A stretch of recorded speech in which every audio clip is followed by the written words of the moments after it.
अब तो कांग्रेस का शाही परिवार धमकी दे रहा है, मोदी तीसरी बार प्रधानमंत्री बना तो देश में आग लग जाएगी। ये 14 में भी बोलते थे, कभी आग लगी क्या? ये 19 में भी बोलते थे, कभी आग लगी क्या? ये राम मंदिर के लिए भी बोलते थे, कभी आग लगी क्या?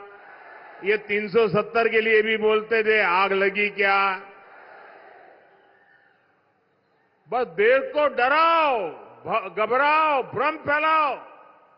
भाइयों और बहनों, आग देश में नहीं लगी, आग, जलन उनके दिलों में लगी है। ये जलन उनके दिल और दिमाग में ऐसे भरी पड़ी है कि वो उनको अंदर से जलाती जा रही है।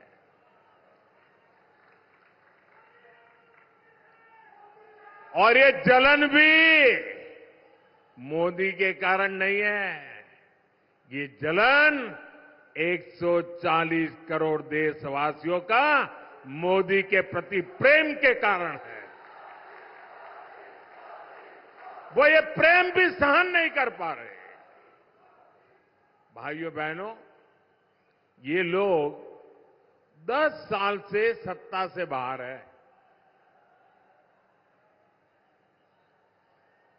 10 साल में ऐसे छटपटा रहे हैं जैसे उनका सब कुछ लूट गया, उनकी भावी पीढ़ियों का ही जैसे लूट गया।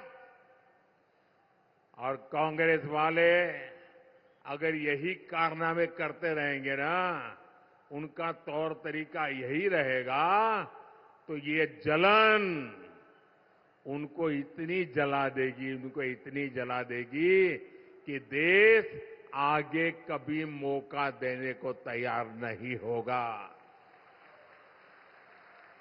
और इसका कारण साफ है। आप दुनिया की स्थिति देख रहे हैं, युद्ध हो, अराजकता हो, अनिश्चितता की स्थिति, चारों तरफ एक धुंधला वातावरण बन गया है, आशंका का वातावरण बन गया है।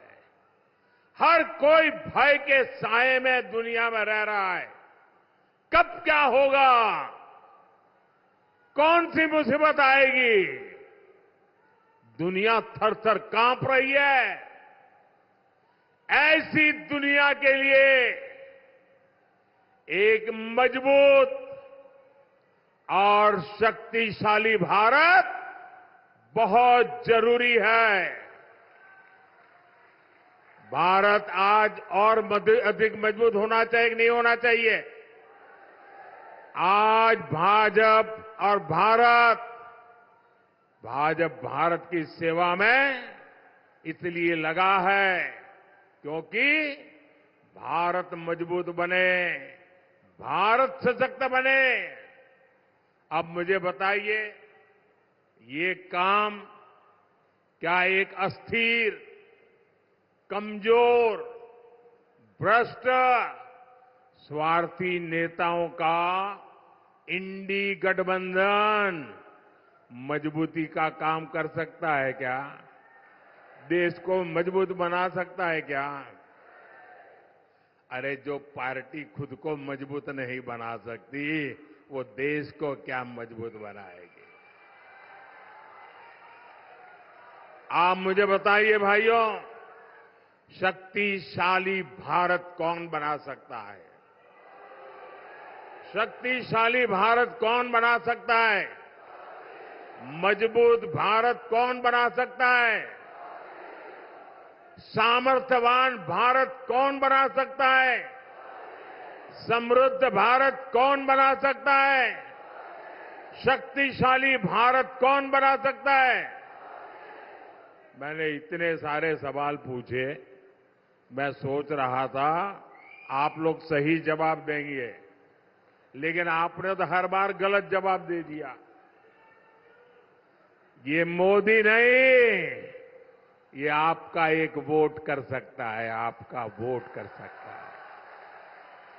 आपके वोट की ताकत है जो देश को ताकतवर बनाएगी।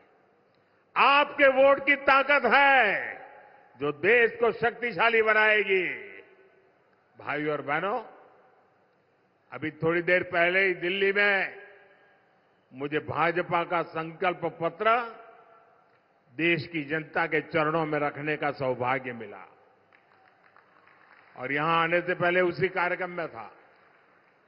मैंने वहां मोदी की गारंटी के बारे में विस्तार से बताया है। आप इंडी गठबंधन की स्थिति देखिए, वो तय कर नहीं पा रहे हैं कि घोषणा पत्र एक जिम्मेवारी होती है, देश की जनता के लिए कमिटमेंट होता है। उनके सभी साथी आपस में उलट पुलट ही कर रहे हैं और ऐसे ऐसे वादे कर रहे हैं कि देश किस दिशा में जाएगा तय नहीं कर सकते। उनकी सरकार क्या करना चाहती है, कैसे करना चाहती है, ये भी उनकी बातों में कहीं नजर नहीं आता है। उनके घोषणा पत्र में एक से बढ़कर एक खतरनाक वादे हैं। अब देखिए, उनका एक साथी का घोषणा पत्र कहता है कि देश को आर्थिक रूप से दिवालिया बनाने वाला घोषणा पत्र उनका है। एक एक लाइन ऐसी है। एक उनके साथी का घोषणा पत्र कहता है कि भारत से परमाणु हथियार खत्म कर देंगे। बताइए भैया, कोई देश ऐसा सोचेगा क्या? परमाणु हथियार आज के युग में भारत को जरूरी है कि नहीं है? भारत की ताकत के लिए, भारत की रक्षा के लिए परमाणु हथियार होना चाहिए कि नहीं होना चाहिए हमारे पास? जब दुश्मनों के पास इतनी ताकत हो और हम ये कह रहे हैं कि हम परमाणु हथियार नष्ट कर देंगे, ये किसकी भलाई के लिए बोल रहे हो भाई? ऐसा वादा कर रहे हैं लोग, क्या वो देश की रक्षा कर सकते हैं? जैसी घातक इनकी सोच है, वैसा ही घातक उनका घोषणा पत्र है।